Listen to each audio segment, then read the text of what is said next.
Hello, everyone. I'm Greg Lindsay, Director of Research at New Cities. Welcome back from the workshops. If you've been with us all day, if not, welcome. If you're just joining us for the first time, welcome to the Wellbeing Cities Forum. We have a great session lined up here. Obviously, this focuses on rebuilding the urban economy, revitalizing our neighborhoods. Of course, we talked in a session earlier today about urban biodiversity and its loss and looming risk. And in a way, we're going to talk about how sort of economic diversity and agency of small business and self-determination in neighborhoods and communities are vital to creating a sense of well-being. And that sense, of course, has been under tremendous threat during the pandemic and its resulting economic crisis. For those of you who haven't been following, of course, there is, of course, the epic backdrop discussion about what this means for cities, the supposed COVID flight that was referenced at the very first session this morning by our panelists who still believe in cities more than ever. But we've seen, epic destruction of small businesses with, of course, disparate impacts on businesses owned by members of color in their various communities. For example, I think there's more than, over 3,500 small businesses in New York City alone have died. We're seeing rates, the African-American businesses, up to 40% of African-American small businesses in the United States are at risk of permanent closure. And so our panelists this afternoon, this afternoon Eastern time, I should state, I know we have a global audience here, are really going to focus on efforts in their communities to really sort of bolster their local economies and people within them to help them continue through this moment, and how we can build back better, if I might borrow a slogan there, on the other side of the pandemic. So with that, I want to turn it over to our moderator for this session, Lucinda Hartley, who's joining us from Melbourne, I believe. She's the co-founder and chief growth officer of Neighbourlytics. Lucinda, the floor is yours. Thank you, Greg, and I'm particularly excited about this discussion today, which I think comes with the weight of the moment in time that we're in. So I'm coming into the future. It's Wednesday in Australia, early in the morning. And I work with Neighbourlytics. We're a digital data platform that measures the well-being of cities based on social and digital data. And one of the big patterns and trends that we've particularly observed over the last 6 months has been the relocalization of our cities. And it's not just kind of a work from home pattern, but I think people are reorienting lifestyles around local economies.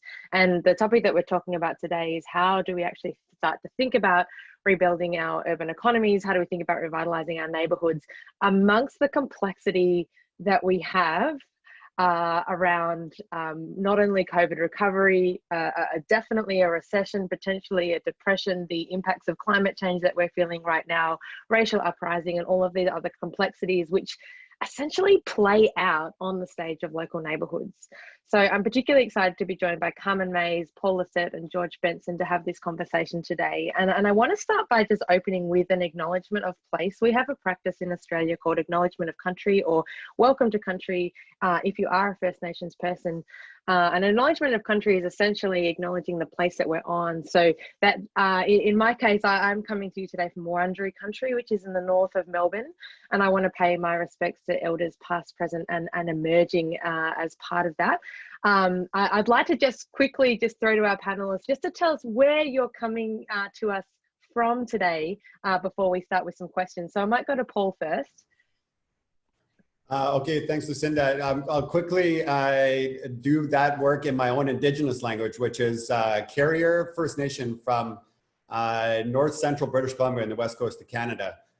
So Hadi Deneza Tseke is Daicho Paula Cert Satni Mark Spa Merlin Slu Nasl Dea Chatzian Sophie Kerat Loa Lu Saigana Laxiliu in Jan Yankaktene Keoch Tebesna Chalia in Jan Khan Canada. So my name is Paul. My traditional name is Gilam Gilo. I'm matrilineal, so I come from my mother's clan, which is the Caribou clan. I just wanted to offer my greetings to all my respected brothers and sisters, all the relatives that are on the panel and watching, and let you know that I'm acknowledging this beautiful territory that I'm on here in Canada, and I'm on the West Coast. The First Nations that occupied this territory traditionally were Coast Salish. Thank you, Paul. And Carmen, where do you come to us from today? Good afternoon. I am coming from Birmingham, Alabama. It is a very storied place, very historical place. And as a matter of fact, today is the anniversary of the 16th Street Baptist Church bombing. So it's a very solemn day here in Birmingham. But I bring you greetings. I wish you were here to feel this beautiful weather. And when the pandemic is over, please do come pay us a visit. Thank you, Carmen. And George, where do we find you today? Oh, thank you so much. What a beautiful opening. It's funny, I was doing a session this morning, and in British Columbia, as Paul knows, land acknowledgements are very common. And I think it's especially important in this era of discombobulation and disassociation. You know, we don't get to be with each other in a physical way as we might have previously. So to ground ourselves literally and figuratively is so critical. So I'm joining you all from the unceded and traditional territories of the Musqueam, the Squamish, and the Tsleil-Waututh in what is known as Vancouver, British Columbia. I'm originally from the territory of the Nanaimo in what's also known as Nanaimo on Vancouver Island. We're very blessed to live in one of the most beautiful places in the world where there is such a rich tradition of connection to the land. And I think I hope that's a theme that we can carry through this work. Certainly right now in British Columbia, I don't know, Paul, if you're feeling this, but we're feeling the hurt and the anger of the land right now as we endure these forest fires, both local and continental in scale. And so I think it's something of a solemn day for us here as well, as we see the hurt in our region and beyond with regards to the forest fires. So I thank you for that acknowledgement. Thank you for grounding us in that. And I really look forward to the conversation. Thank you. And I think that we were just chatting before the session. I'm from Melbourne, which had similar bushfires over the last summer, November to February, and whether it's bushfires or hurricanes facing Alabama right now, on top of the, I guess, multiple layers of, I guess I experience it as grief, grief of country, grief of economy, grief of, some sort of sense of normalcy, if that is something that ever was. And I guess that, it's worth kind of keeping that in mind as we have the discussion today, because there's so much opportunity right now, but it's also coming from this, I think, very solemn place.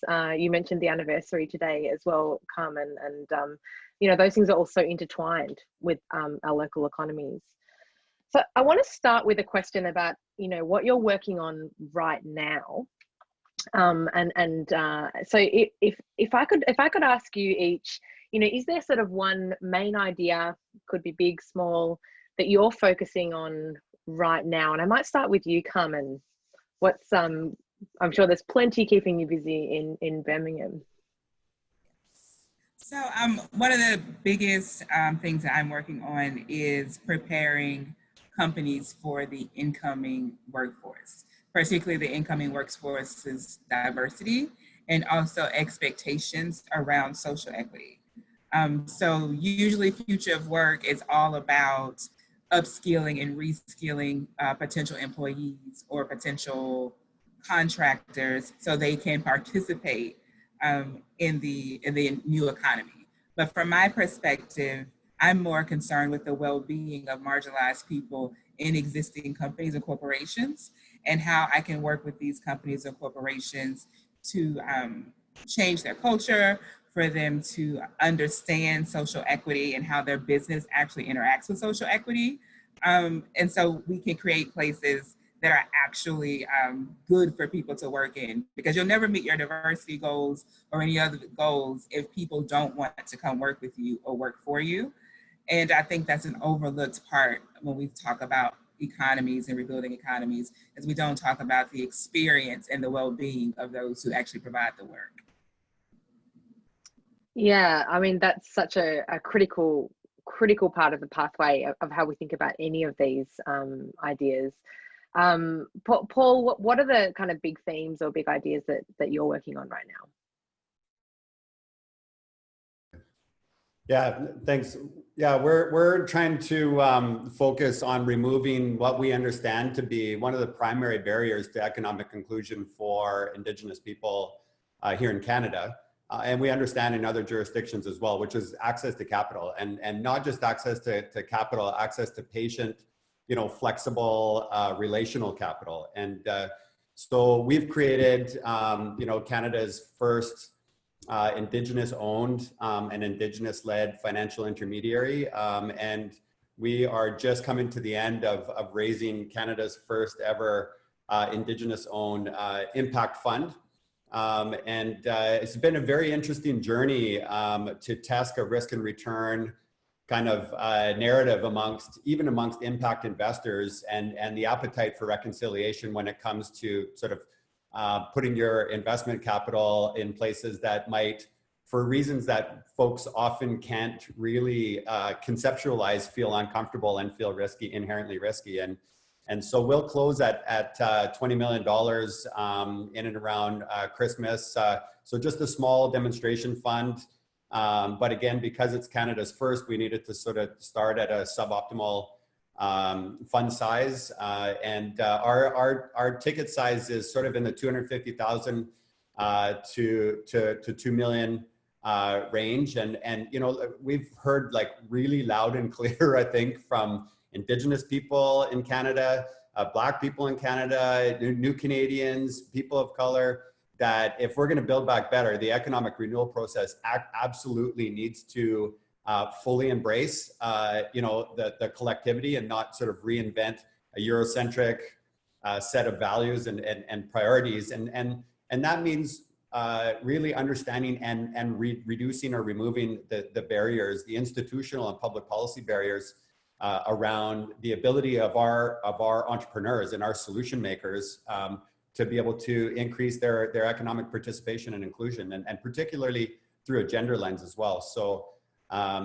yeah, so that's sort of where our focus is on, and we're finding you know, gratefully so, we're finding after the first wave sort of settled down, folks are showing back up in the reconciliation space with an even bigger appetite than ever. And we thought it was going to be a nice to have, and it seems to be holding so far as a must have. So we're grateful for that. Yeah, just while we're talking about kind of building the pipeline and funding, and I will go to you, George, in just a second, but Carmen, I think you shared with me a statistic the other day that less than 2% of COVID recovery funding went to Black owned businesses. That might not be the exact figure, but can you just talk a little bit to that? And I guess you know, the importance of capital as a driver for recovery, but even some of the kind of benefits that have been offered have created, you know, further inequalities in many ways. Yeah, so here in the States, 95%, at least 95% of Black businesses are sole proprietorships. So they don't have employees. So in this sense, Black businesses are Black people. So, you know, not investing in Black businesses also means you're not investing in Black people. These are individuals who may be contracting with other folks, or maybe they're doing contract work themselves. But this is their means of either whole income or substantial supplementary income. So their inability, or our inability, me included, to access funding to help us through this moment has a real trickle-down effect as us as an individual, as well as in our community. Because if I can't make money, then I can't pay other people who are also up-and-coming entrepreneurs money. And you know, it was one of those things that was kind of doomed from the start. It was, you know, because it was using a system that has already been proven to be systematically discriminatory. The only outcome of that program was to be further discriminatory. Like, there was no way that it was going to work in a way that was going to be equitable or even equal. So I echo Paul in the idea of different types of funding, character-based lending versus traditional lending, income-based repayment, which is something those of us who have federal student loans know all about. But applying that to those of us who have business loans or business investments, because owning your business is important. Everybody doesn't want to give up equity. That's not a choice for everybody. And when you're building a company that also builds community, it's important to own it. So that's why those flexible financial terms are so important. But yes, about 2%, and 2% may be generous, Lucinda. Like, it was so low, it's essentially criminal. But yes, it was terrible. Yeah, and I think that's something that we don't really talk enough about when we're thinking about local economies, is really just the whole ecosystem and pipeline that's involved, and whether it's, you know, capital or training, or the entire cycle and the inequalities that I guess exist at every stage of that. But before we press into that a little bit more, I just want to throw to George for a second around what kind of big themes are driving your work at the moment. And I know that you work, amongst other things, on climate and climate refugees, and that's possibly one of the biggest topics right now, which we're maybe experiencing in our own neighborhoods as well as in, you know, other parts of the world. Can you share a little bit about what's driving your work at the moment? Yeah, thank you. And thank you, Paul and Carmen, for those great comments. I'm excited to dig into this a little bit more in a bit. But for myself, I'm the sector manager for the built environment with the Vancouver Economic Commission, which is the city's economic development agency. I'm also a co-founder of the Climate Migrants and Refugees Project, which is an independent nonprofit doing work in the spaces you identified. And I also wear a few hats in the Global Shapers and World Economic Forum communities, are mostly targeted around sort of economic transformation and thinking about better societies, more just societies. I'll speak to two parts here. So one is the in my role as a sector manager for the built environment, I'm really working on what I would call kind of the original platform for the economy, which is our physical built environment. How does the built environment enable or disenable an equitable, inclusive economic life for anyone who's in that space? I always talk about having lived and worked in different parts of the world, and in Canada and around the world, there's so many places where you can look at the physical separation of opportunity. There's a wall, there's a border, there's a line that demarcates where you succeed and where you fail by design.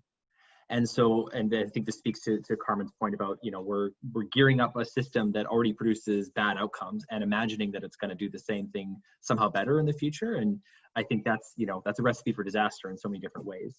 So my work at the Commission is focused on really three pillars of work in the built environment. Decarbonization, thinking about our long-term imperative to create a more sustainable future that does not eat away at the planetary boundaries or the natural capital we all rely on.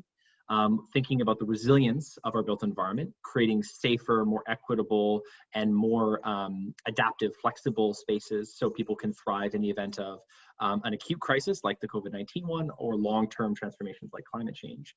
And finally, in the spirit of what Carmen and Paul are talking about, social equity. How are we thinking about a more diverse workforce in the architecture, engineering, and construction sector? Construction is historically one of the whitest, most male industries in the world. It spends a paltry amount on research and development, so it can be quite static. And there are leaders, of course, but as a whole, it tends to be quite static. So thinking about different strategies and partnerships to drive that kind of representational transformation in that industry as well. And where that intersects with the climate migrants refugees question is, we are talking about, and actually we did an editorial for New Cities about this, we are looking at a massive transformation of our world in the next few decades. We're becoming a more urban planet. The dispersion of wealth via the genders is changing. There's a massive transfer of wealth to women that's creating all kinds of different transformational opportunities, and climate change, technology, you name it. From the climate perspective, these population shifts are going to demand us to build different, and I would argue much better cities than we have before. And so that's a core focus of our work, and my work at any time is how are we building more just, more inclusive, more responsive, more democratic cities. And a lot of how that shakes out is in the built environment at the forefront. So I'll leave it at that. I could go on, but I'm really excited for the conversation. And thanks again for having me. Yeah, I mean, I think that is a brilliant scene setting in the sense that, you know, all of our questions about local economies, revitalization, inequalities play out in real space and time. Like, these are not abstract ideas. And so the canvas of the neighborhood and the drivers that we have to change that are as strong as any in terms of looking at what different opportunities exist. For each of you, I just want to think about the last 12 months and, like, you know, just a deep breath as to what an unexpected ride that's been. And one of the things that I think is quite important to acknowledge is the asymmetrical impact of the pandemic, of COVID-19, but also how that has kind of, I guess, highlighted and exposed other existing fractures in the places that we live in, but that it's not a one size fits all impact, and therefore not a one size fits all kind of solution. And so I'd love to hear, like, if you can imagine 12 months ago, like, what has been the biggest shifts that you've actually seen, like where you are, and how that's played out, whether that's in, you know, business, economy, place. And I might start with you, Paul. Yeah, thank you. Yeah, it's a great question. So for me, I think it's really been the evaporation of community level and engagement, and the erosion of a sense of connection and belonging. And I won't comment, you know, on the influence of what's happening stateside, and he who shall not be named, the acute polarization. May or may not be in charge. Yeah. Mate, just hypothetically. Just the acute polarization that I think is piling on top of what was a pre-existing sense of loneliness and disconnection. I did a 6-year term with the Vancouver Foundation Board of Directors, and we undertook a benchmark survey, some 20,000 people, which is a pretty big sample size, and sort of what was the most pressing issue pre-pandemic, and even at that time, it was a sense of disconnection, social isolation, and loneliness. And of course, the pandemic has accelerated that experience in a profound way. And I just want to say this, Lucinda, that you know, here in Canada, we had a Truth and Reconciliation Commission to talk about and surface, you know, one of the core race relation issues here in Canada is with Indigenous people, and the product from that was about a 7 or 8 year experience. The product from that was a 94 recommendation roadmap towards reconciliation. And I want to suggest that there is a value proposition today for finding the medicine for that particular ailment of our disconnection from each other, the sort of broken narrative that safety equals retreat to people that look and think like you, and the profound necessity for us to lean back into relationality and then to embrace. And this is where I think the value proposition for Indigenous epistemology really rests, is if there's one word that defines Indigenous ways or First Nations or Aboriginal ways of knowing and being, it's relationship, that we are profoundly in relationship with each other, that we're profoundly in relationship with our Mother Earth and our natural surroundings, and we're profoundly in relationship with the ancestral world. And I think that, you know, the planet desperately needs roadmaps of ways for us to embrace and animate those values back into the way that we think and feel about each other, and the way that we develop public policy and fiscal policy as we're coming up, so we come out better. So I think it's not that, you know, here in Canada, what we're seeing as that disconnection and isolation, that ailment, there is medicine that rests and resides within Indigenous ways of knowing and being. And so we're I think, you know, we're coming, and I think Indigenous populations around the world are coming into this global reality with an incredibly abundant, you know, cedar basket that's overflowing with ideas, and a lot of work that's been done. And from a global perspective, the UN Declaration on the Rights of Indigenous People, if folks want to find an internationally recognized and endorsed pathway, 46 articles that also provide good guidance and really practical pathways of you know, the way through this, and the way to try to animate some of those rich ways of thinking about each other in the world. Yeah, I thank you so much for that. And I think that's a powerful reminder, a statistic that's sort of been front of mind for us for a number of years, is some research by the Robert Wood Johnson Foundation that, you know, found that loneliness as a pandemic, I guess, that was existing pre-COVID-19, that, you know, social isolation, loneliness is as likely to affect your life expectancy, I think, as your genetics. And I think this is something that perhaps we don't talk enough about, and it's maybe been exposed by lockdowns and other sort of physical distancing and other things, but that's actually something that was existing before and has been exacerbated by these times. But I love, and I'd love to sort of, you know, learn from the 94 principles of reconciliation that were developed there. I think there's, if any, there's a time to think about what kind of we can learn and what strategies we have for a relationship in place. That's something I think all of the audience would love to hear more about. I want to throw to you, Carmen. I mean, Birmingham's very complex place in so many ways, and I'm sure the pandemic has brought that to the fore. Can you talk about what life's been like in the last 12 months for you, and sort of what big shifts have you seen? Well, if you would have told me 12 months ago that everybody was going to be buying houseplants and guns, I would not have believed you. But that's essentially what's been going on. You know, I enjoy the houseplant trend. African Americans in particular, our positive engagement with the earth was interrupted due to slavery and sharecropping. So it is a lot of reclamation going on around our relationship to the earth and what it provides, and a lot of interest into, you know, our ancestral practices, or the ancestral practices of the many cultures along West Africa that we still practice here through our own culture, and that we want to reclaim. And so, I mean, there was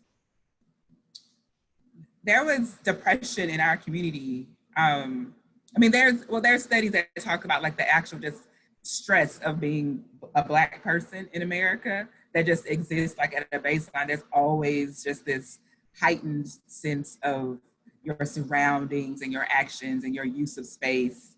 And so you see the peaks and valleys based on what was going on. What made this, I think the more recent incidents of Breonna Taylor and Ahmaud Arbery and Tony McDade, and of course, George, so potent was the fact that we were locked down and there were no distractions available to people to move on with. So like there was nothing to move it out of the news cycle other than like, you know, what was happening in Washington, but like that just like tumbles. So, you know, there was no escape from it. And so when I do events, I always start with a mental health professional, because one, we don't have adequate healthcare or healthcare access. And it is disparate based on your income and your race. So I literally like offering like a free counseling session is how I start off all my events since we've been virtual. Also, there's a longing now, like hugs mean more. Like when you see people, you genuinely want to see them. So there's like there's less disingenuous communication. I don't like, at least from my standpoint, from what I can see, is that people are less disingenuous and they're more straightforward. We are having different kinds of conversations. We've had a lot of conversations about race in Birmingham, obviously due to its history, but this year it's like less gums moving, more feet moving.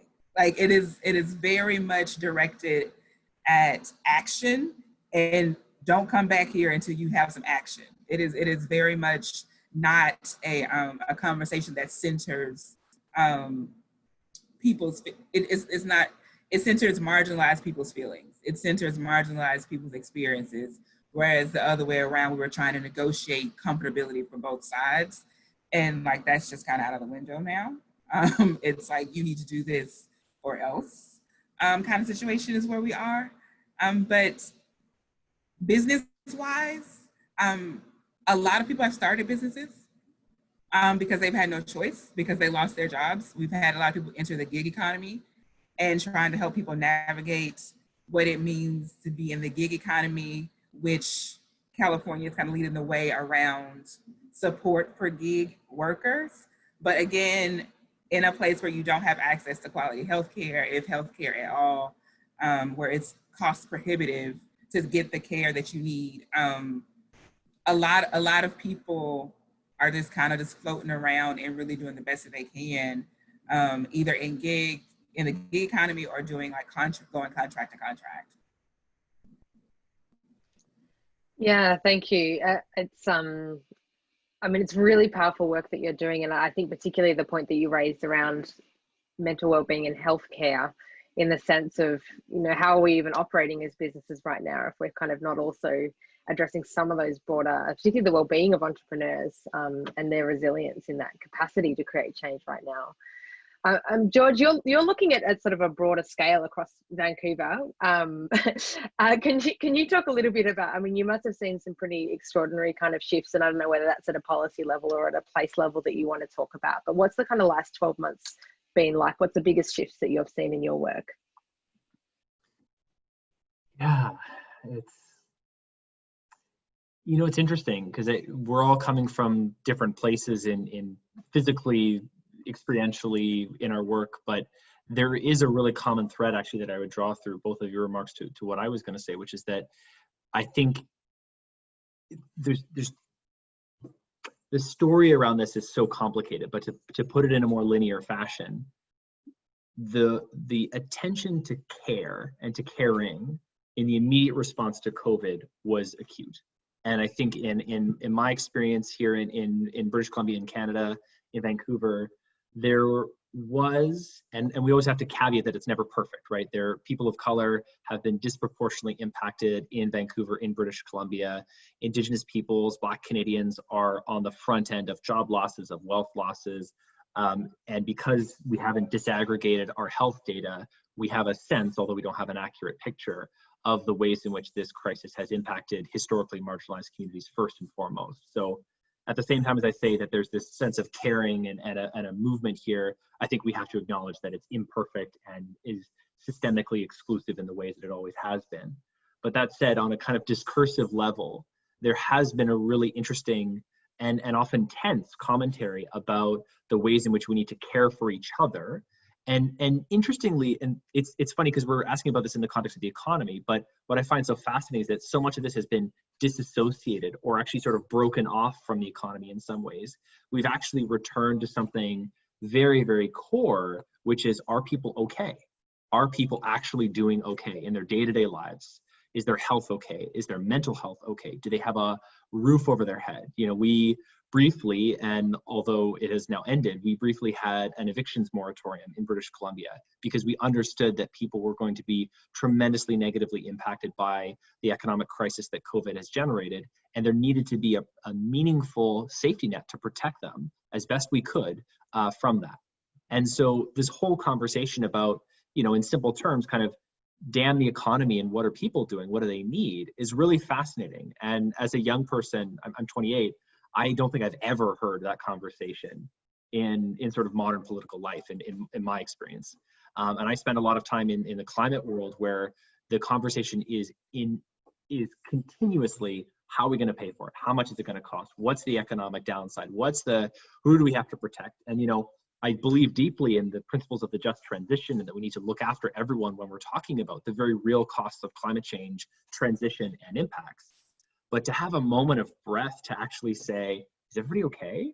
Is a unique moment that I will never, ever let go of, and I think that will be a kind of North Star for me, and I hope for many of us, as we say, hold on a second, we did that for a minute. It wasn't perfect and we did it forever, but we had a moment where we said, how are people doing and how can we help them? And I think that we should be continuously remembering and calling back to that to say, we can keep doing that. And we can do that a lot more often, actually. And so that to me is a kind of core theme of this immediate moment of crisis that we have been in and continue to be in. But the second piece in this sort of linear story I'm trying to tell is, you know, what do we want to build towards? And this whole panel, of course, is about building back better. But within all these conversations about building back better, and I just did a session with the Parliamentary Secretary for Innovation, Science and Economic Development in Canada here this morning. And, you know, build back better is the phrase of the day, right? Everybody's talking about it. That's what we're all trying to sort of anchor ourselves in as a phrase. But of course, it means different things to different people. But what excites me about that and what feels novel in this moment and what's coming up for me as a change is that we're actually talking about equity in serious ways and in difficult ways, right? Like we're talking about the disproportionate impacts on women, on communities of colors, on LGBTQ2S communities in Canada. Like all of those are coming to the surface in a way that feels somewhat distinct from past moments of crisis or past moments of challenge. I think it's important to note that, you know, we're talking about the TRC recommendations. There's 1,000 years of cumulative effort on the parts of many marginalized communities that have pushed us to this moment. But certainly that is bubbling to the surface now as a topic that cannot be avoided. I'm having conversations with colleagues for the first time who are saying, oh, you know, yeah, this could have disproportionate impacts on communities of color, let's say, or, you know, how will low-income communities be impacted by this policy? And for some of these people, I think I'm lucky to work with a lot of very attentive colleagues, but for some people, that is an entirely new conversation. And if that's going to be some of the underpinning, messy though it may be, of whatever this recovery looks like, then I will consider that a tremendous success and a move in the right direction. But I think it's, of course, beholden on all of us to latch onto that and never let go as far as holding the powers that be accountable to realizing that kind of recovery. I wonder if we thought that a year ago that,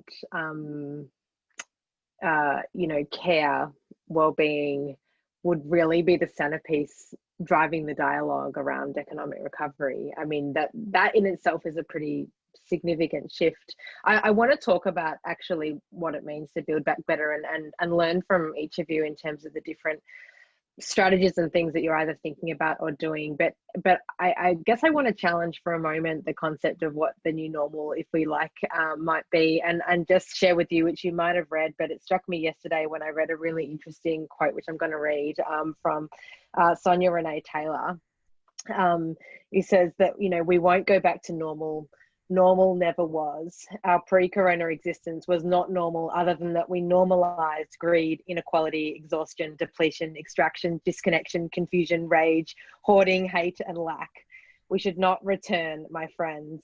We are being given the opportunity to stitch a new garment, one that fits all of humanity and nature.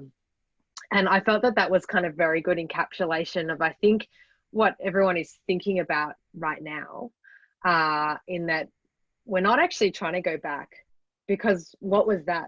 You know, was that a context that we really upheld as being good and normal? And I think in terms of our work at Neighbourlytics, one of the things, because we look at measuring neighbourhood quality, and one of the things that we're looking at around, you know, if you really want to change the game, how do we change the goal, and how do we change the KPIs that we're actually working towards in terms of what good looks like? And maybe good doesn't just look like having more people in a place or generating more dollars. Maybe it's a more holistic look at neighbourhood resilience. I'm going to ask each of you to sort of think about what some of the work looks like in terms of sort of some of the practical things that you're working to look at coming up in terms of building back better. I also want to invite, if there are any attendees who want to ask questions, which you can do either, I think, in the chat or the Q&A, and I'll be watching both of those as we move into the particular things in various parts of the world that you might find yourself that you want to ask these brilliant thinkers here. But I want to let's just stay with you for a moment, George, while we're thinking about care, community, and the various different ways that that's sort of intersecting in your work. What does even building back better look like for you? What does that mean for community resilience and rebuilding local economies? So many things, and I could just dive in summary.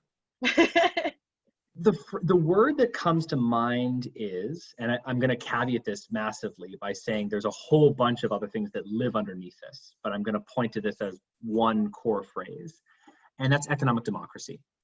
The idea that we deserve to live in an economy where people have a say in what happens. And I think as a young person today, and again, speaking with the parliamentary secretary this morning, it strikes me that there is a novel vision, and please excuse me to some of my older colleagues maybe in the audience here, but there is a bit of a novel vision on the part of young people today around what it means to participate in public life. I've been an engaged youth for a very long time and sat on committees and been on this and that and all the rest. But there's a critique of young people that's about, well, you guys don't vote enough. you know, and you need to get out to the poll box, the ballot box more. And yes, we should. That's core. But the reality is that there's a very myopic view, in my personal opinion, of public life that is, you go to the ballot box, then you're done.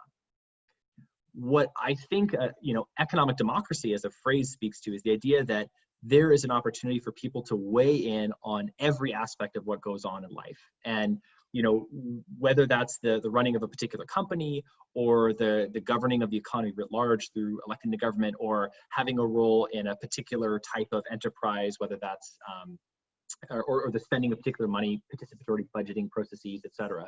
There's so many different ways that people can and should have a more active role in deciding how we spend our money.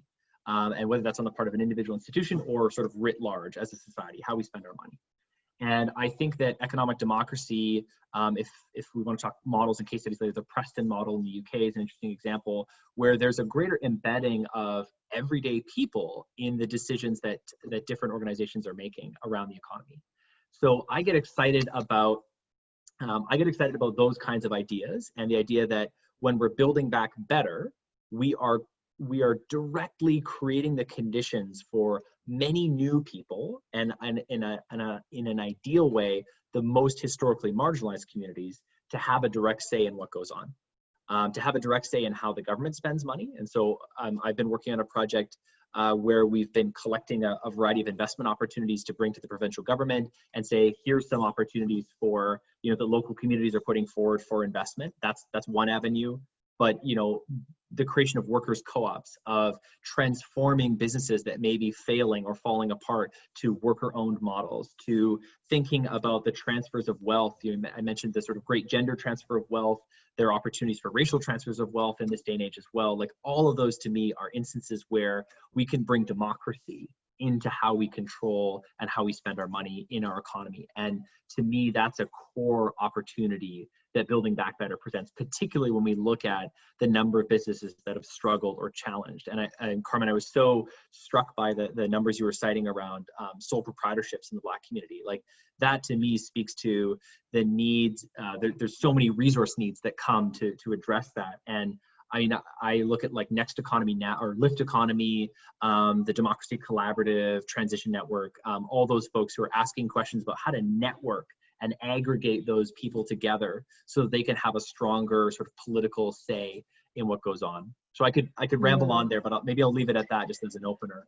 Well, I mean, I think you make a, yeah, and economic democracy, but also I think you mentioned the role of young people, and I think that is the demographic across the board that is hardest hit by this pandemic. And, you know, there's an argument to say if we get it right for young people, we get it right for everyone in that regard. There's just a question there, and you just mentioned a couple of different groups at models at the end there, which I just wouldn't mind if you just sort of repeat for a moment around, you know, the idea that we do have greater representation, economic participation in our recovery models. You mentioned the Preston model and a couple of others. Could you just repeat those just for the audience? It was just a question around what models we can learn from, and it sounds like there's a couple that you've looked at already. Yeah. I'm actually really privileged to be doing a research project right now with a young researcher out of the University of Toronto, Chi Tam, who's really interested in the cooperative economy and how we bring more economic democracy around. She was the one who actually brought the Preston model to me, and I've been kind of on fire with it ever since because I think it's so exciting. So the Preston model, which is from Preston in the United Kingdom, and more broadly, the idea of community wealth building, which has a number of different sort of tentacles in different communities. I can post some links actually, maybe in the chat. There's probably easiest. But Democracy Collaborative has probably been, to my view, one of the best sort of catalogers and studiers of some of this community wealth building work. The Metcalf Foundation has done some research on it as well. Transition Network International, I think, and a few others. I'll put some links in the chat though, for sure. Yeah, because there's some great case studies there. And what I should say, what Chi and I are trying to do is boil some of that international context down and see what's really applicable in the Canadian world. And, you know, New Cities having strong touch points in Montreal, the cooperative and social economy in Quebec are truly inspiring. And I think there's a lot that the rest of Canada can probably, and possibly the US, can learn from their examples as well. Thank you. Paul, I want to throw to you, and you've mentioned a lot already about how we can learn from First Nations people around relationship and recovery, but you've also mentioned like critical pathways to funding the pipeline for more inclusive sort of development. and I'm sure that's just the sort of the surface of a range of initiatives that you're working on. Like, what does it look like in your mind to build back better? What are some examples of things that you're working on? Yeah, a couple of thoughts. First, I just want to sort of recognize and honor this idea of looking at normalcy in the rearview mirror. And I think there is a real sense of grief and loss. And there's this profound grieving process. And I don't think we have to feel bad or demonize ourselves. And I think it's lost not so much of what's normal, but of what's familiar. And I think reaching then for an ethical framework or an epistemological framework to go forward and redefine sort of these intersectional experiences that we are all collectively having as a global society. I think that becomes even more critical for us. So I just want to honor the grieving that's happening and say that it's a real thing. And I think we need to make time and space, and we need to give ourselves permission collectively to grieve the familiar, not necessarily that there was anything normal about it. So thank you to all of you for framing that.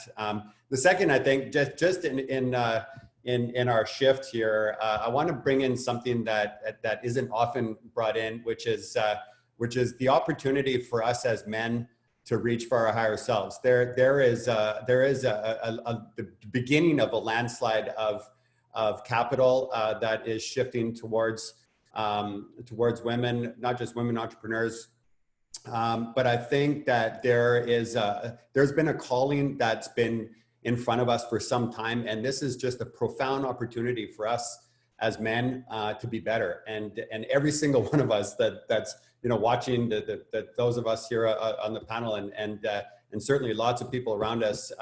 And my particular issue is addressing violence against women and children. And I have this little patch of Moosehide. Look us up. I'll put it in the chat. It's Moosehide Campaign. And my daughter and I started this along the Highway of Tears. And in 2011, since then, we've distributed 2 million squares of Moosehide across Canada. And we're building towards the largest ceremony in the history of our country, because one of the most transformative opportunities that's happening is a paradigm shift. And the sooner women can take over everything, the better. And I think for us as men, recognizing and vacating our male privilege is something that is I think a unique and acute opportunity, and part of what building back better means for me. In the context of defining success, Lucinda, I just want to say that the idea of better, brings forward our unconscious biases. Who are making these decisions, and what are the values frameworks and the priority frameworks and the assumptions around what better means? And I would suggest specifically that there be a focus on growing the international community practice around impact measurement. So we've designed an Indigenous impact measurement framework that centers the voices of Indigenous communities and honors storytelling as a methodology. And we do have some impact frameworks, sort of ESG screens, and some of the SDG work that's happening is I would suggest lacking in the context of redefining impact measurement and centering marginalized folks' voices, so that we are not, perhaps a bit unconsciously driving towards a reinvention of Eurocentric values frameworks and capitalist pathways, because we're not taking the time to reimagine impact measurement for fear that it's costly and time consuming. And I would encourage folks to think about that. Thank you, Paul. If there's anything you could share more about that in the chat, I think the attendees would be super interested, and I personally would be very interested as someone who focuses in on neighbourhood measurements. So that's just a personal kind of vibe there. But Thank you. And last of all, Carmen, is probably just ask this question, and then I just want to throw back to you for one final comment, because we are kind of close to the end of time. So if there's any questions you want to get in, everyone, now's your chance, because we've only got 10 minutes left. But Carmen, you shared with me last week some incredibly insightful entrepreneurs and other initiatives that you're working with, who are really driving change across all things in Birmingham. Some super creative ideas, but there's a lot of things that you're working on. What does building back better look like for you, other than funding the female-led entrepreneur economy, which Paul I wholeheartedly support? But let's throw to Carmen. Yeah, so this is our chance. That's how I feel. I feel like this is it. This is our chance, and you go for everything that you want. And so for me, that meant I raised my prices. I was like, no, I'm not going to be sitting back here, taking, I'm not going to do things in a timid fashion. So you want me to do consulting for you, it's going to cost actual money, because I deserve it, because I'm really good at what I do. But it also means that people are demanding things. And there was a backsliding where I was disappointed about schools. And I was like, no, don't give in. Tell them no. Tell your employers, listen, I have to educate my children. You need to figure this out. And so, I'm concerned that we haven't all learned our lesson, or that we haven't all come into this idea that there is, or this imagination that there's a different way of doing things. So as Paul talks about, mourning the familiar, when you, as a marginalized person, you grow up learning how to navigate a system that is hostile towards you at all times. And for some people, they have learned to navigate it so well that it has resulted in, at least for their personal standpoint and their primary familiar standpoint, some sort of gains. They've been able to reach a certain economic status, a certain social status, based on the skill that they have navigating an oppressive system. Well, now we're saying, hey, we can just get out of this whole system altogether.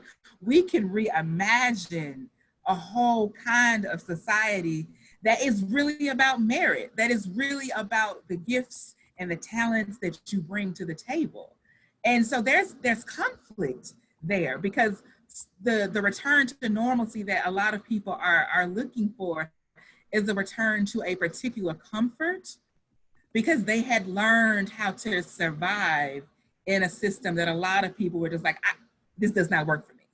And so we're experiencing that kind of conflict. But this is our chance. This is our chance. I say that all the time. When companies came out with their Black Lives Matter statements, I was like, oh, well, you finna show me. You finna treat me like I'm from Missouri. You gonna have to show me Black Lives Matter. I need to see it in your hiring policies. I need to see it in your procurement policies. I need to see it in your foundational spending. I need to see it in your workplace culture. I need to see it, touch it, taste it, feel it. I need it to be real.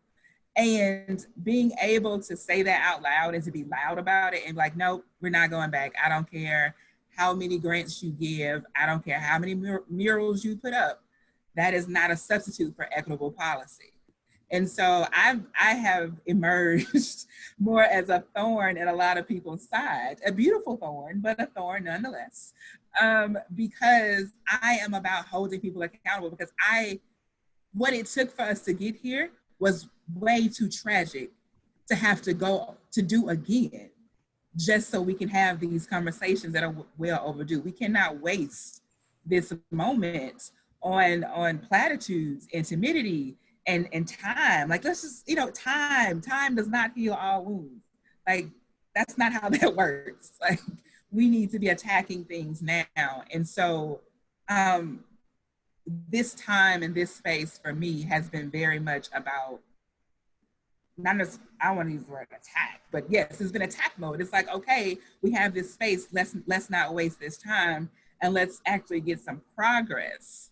But yes, there is conflict, because for some people, they have learned how to navigate a marginalized system, and it has worked for them as an individual. I use work for them in a very loose terms, because it doesn't work. You're just tricked into thinking it works. But I dream of a world, I'm working towards a world where everybody gets to be included. Everybody gets to have their say in how they're governed, they get to own their work, the means by which they produce their work, that people get to experience full citizenship and the full rights, not just like in name, but like as an experience. Like, how do you experience the ordinances in your local government? How do you experience the laws that are passed in your state, your county, in your country?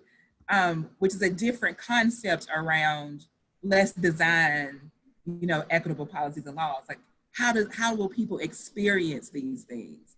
And so that's what I'm driving. And so I hope I have energy.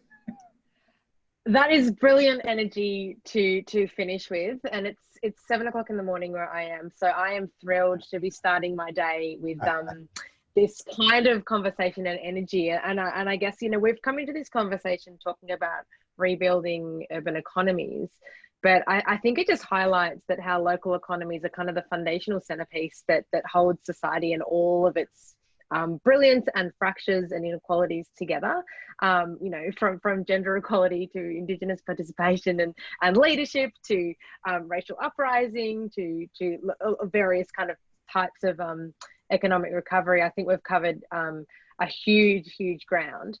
There was a question there, and I just want to sort of reframe this as kind of our last point for today. So a lot of the things that we've talked about today are presenting, I think, a view of the world that we want to live in. And there's probably that sense of having to go through this grieving of normalcy that we've talked about in so many ways in order to get there. What a lot of these things will I guess be that new world that will take a while for us to create. You know, there's lots of structural systems and inequalities that we need to challenge and work through. What practical advice would you give to panelists today about one thing that they can do like next week? So what's kind of an immediate next step that you would advise people to learn about, get involved with, take action on in their work, in their neighbourhoods, that they can get started with this new picture of revitalising local communities? And I'll start with you, Paul. I know that's a difficult question to sort of put you on the spot with to finish with. We've got 3 minutes, so keep it really short. Yeah, no problem. This might sound not aligned with the question, but my answer is one word. It's love. We are born with an insatiable desire for one thing, and that's to be loved, and to be loved unconditionally. And how do we animate the relationship to ourselves? How do we reanimate the relationship and recenter the relationship to ourselves, and between us and each other, and between us and the natural world, and between us and the spirit world? And I can tell you that this pandemic experience has caused me and many people that I know to have to do some pretty profound navel gazing, and think differently about how I think about myself and how I think about the people around me that don't look or think like me, and what my relationship is with the natural world. And because of this grieving and the potential loss of life, my relationship with the ancestral world. And at the core of our Indigenous epistemology and way of thinking about those relationships is to find ways to repopulate those relational spaces with love. And it's a more important medicine than often we've been allowed up until this point in this legal and sanitized environment to let that light in. So I hope that doesn't sound too out there, but not at all. I think that is very much the message for 2020. George? I was thinking, you know, there's that joke that Facebook's old motto was move fast and break things. And there's been this move now to how do we move slower and fix things? And I think if there's one call to action that I've been terrible at practicing myself in all this, but that we seem to have an opportunity in this moment, as Carmen says, we can't let this slip out of our fingers, and I think particularly for white folks and people in positions of power, is to slow down and listen to all of the various calls for action and work that have already been laid. You know, the groundwork has already been done. It's the question of actually reading or listening or taking in many cases, what marginalized communities have been saying for decades or centuries even, and pulling that into our work And rather than just saying, oh, I've got the next deadline to get to, I gotta rush through this. It's like, take a breath, sit down, read it, listen, do the homework, and then we can get going forward together. Thank you. I think that's incredibly profound thing that everyone can do immediately. Carmen, to finish with. Yes, so I think particularly if you are in a privileged group, particularly if you are a white person, particularly in the United States, I think you're gonna have to get around to the idea and understand that in order for Black people and other people of color to have the equity that you agree with in your mind, nothing about your life will stay the same. And the problem that we see, and why we haven't made much progress, is that we have white people trying to figure out, how do I keep my life as it is, and also you get what you need. And that's just not gonna work. And so that's the first step there, is to switch you have to let that go in your mind. Otherwise, all this information that you're taking in, all the other things that you do is participatory, but performance, because you'll never really shift to asking different questions, particularly of people in power, about how things are structured so other folks can have what they need. So my first call to action is to spend some time with actually, not just intellectually, but like understanding the heartbreak of what it has been for marginalized people in this country, in this hemisphere, in this world.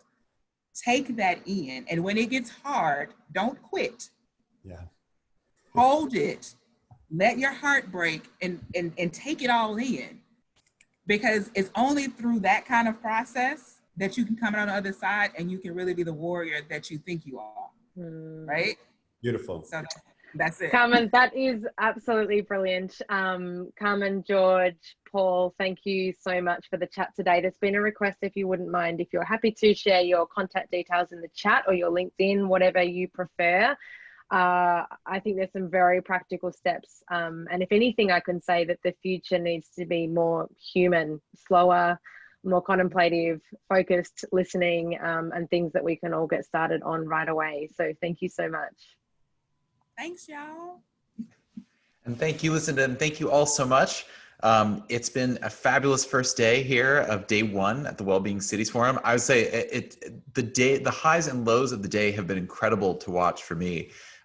From the happiness and joy of the laureates this morning, Eastern time, as always, and being there and receiving their awards, to the incredible bracing sessions we've had, the discussions of grief, the discussions of this time, the discussions of basically how do we dismantle white privilege and institutional racism. And it's fascinating to have this conversation this year for me. I've been attending New Cities events since 2013, and it's been incredible to watch the last decade of happy talk around cities wash away, and we are left with the hard work to be done. And this feels like these are so much more honest conversations about well-being in cities, because we can no longer look at ourselves in the mirror and say that that this is just simply a rising tide that's raising all boats of urbanity. Now we're left to do the actual work of this. And it's been incredible to listen to all of you in this session and listen to everyone who's participated today to really get into the weeds of that. And our work is now more vital than ever and harder than ever. And so I want to salute all of you on this session. Thank you all so much. And salute everyone who joined us for day one as participants. It was great to see in the workshops this afternoon some of the incredible sharing by the City of Edmonton team there, and basically sort of sharing best practices out of this. I've been watching the chat and conversation by all of you, the sharing of resources. It's been great to see. If we can't all be physically present at least this year, it's been great to see that we're striving to make as many connections as possible. So with that, I want to leave you all. I've been watching the sunrise slowly in Lucinda's room in Melbourne, it seems. Here, the sun is beginning to set on the East Coast. Thank you all for joining us from around the world. And we'll be starting bright and early-ish tomorrow, Eastern time, for day 2, and to accommodate more of you from time zones around the world. Thank you all so much, and take care. We'll see you tomorrow for day 2. Bye.